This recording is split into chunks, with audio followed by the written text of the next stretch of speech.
اللہ رب العالمین قرآن کا اندر ارشاد فرماتا ہے یا ایھا الذین آمنوا لا تبطلوا صدقاتکم بالمن والاذی، اور یہ ہمارے معاشرے میں یہ برائیاں پائی جاتی ہیں۔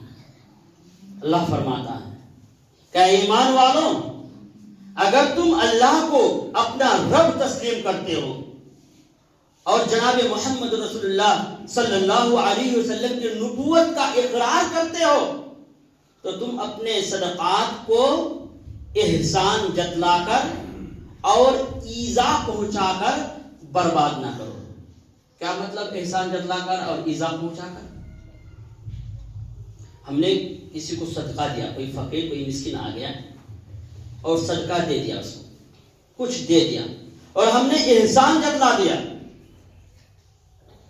ایک انسان مصیبت میں گرفتار ہے، بیمار ہے، لاچار ہے، بے بس ہے، اس کے پاس پیسے نہیں کہ وہ اپنا علاج کرا سکے، ہم نے اس کا علاج کرایا، اللہ کے رحم و کرم سے وہ تندرست بھی ہو گیا، اور ایک دن ہم نے اس کو بلایا کہ بھائی آنا، میرا ذرا سا کام ہے، یہ کام کو کر کے جانا۔ وہ بیچارہ کسی مجبوری میں گرفتار رہا ہوگا، وہ کہہ رہا ہے کہ ہم ابھی آ نہیں سکتے ہیں، بعد میں ہم آتے ہیں، آپ کا کام کر دیں گے۔ تو ہم اس وقت جو فوراً بول دیتے ہیں کہ تمہیں یاد نہیں ہے جس وقت تو بیمار تھا میں نے تمہیں 2000 روپے دے کر تیرا علاج کرایا تھا اور آج تو میری بات بھی نہیں سن رہا ہے، تم اتنا احسان فراموش ہو گئے۔ یہ ہوتا ہے احسان جتلانا۔ نیکی کر لیا ہم نے، اور نیکی کرنے کے بعد اس پر تانا ڈال دیا، اس نیکی کو یاد کر کے اس کو تانا مار دیا، تو احسان جتلانا۔ اگر ایسا عمل ہم کرتے ہیں، صدقات کرنے کے بعد احسان جتلا دیتے ہیں، تو اللہ رب العالمین فرماتا ہے اس کا عمل، اس کی نیکی برباد ہو جائے گی۔ اور ایذا پہنچانا، ایک فقیر روزانہ آتا ہے دروازے پر، 2 دن میں 3 دن میں آتا ہے، ہم صدقہ بھی کر رہے ہیں، لیکن ایک دن کیا کہتے ہیں کہ تم ہی دنیا میں ایک مسکین یا فقیر ہو جو روزانہ میرا ہی دروازہ ملتا ہے، اور کسی چوکھٹ پہ تم نہیں جاتے ہو، بار بار یہی مانگنے آ جاتے ہو، جاؤ نہیں دینا دوں گا تو دوسرے دروازے پر جاؤ۔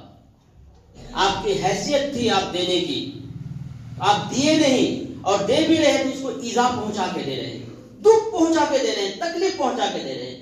تو اللہ فرماتا ہے کہ اس ایذا کی وجہ سے تمہارا عمل برباد ہو جائے گا، ضائع ہو جائے گا۔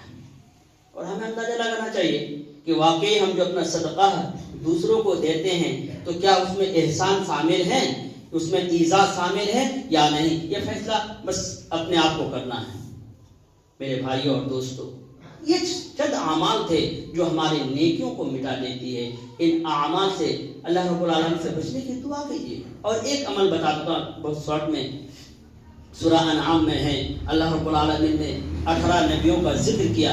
18 نبی کا ذکر کرنے کے بعد اللہ رب العالمین فرماتا ہے وَلَوْ أَشْرَكُوا لَحَبِطَ عَنْهُمْ مَا كَانُوا يَعْمَلُونَ۔ اپنے نبی کی طرف پیغام بھیج کر کہتا ہے کہ نبی، یہ جو نبیوں کا نام میں نے ذکر کیا، اس کے بعد ان کے اہل و عیال کا ذکر کیا، یہ لوگ بھی اگر شرک کرتے، میرے ساتھ کسی کو شریک ٹھہراتے، میں ان کے اعمال کو بھی برباد کر دیتا، ضائع کر دیتا۔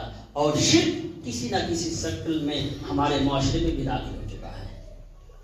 ایک انسان کی شادی ہونے سے 3-4 سال ہو جائے، بچہ نہ ہو، تو ہم کیا کرتے ہیں، اب اللہ کو قادر نہیں مانتے ہیں، کسی دھام والے کے سامنے بیٹھ جاتے ہیں۔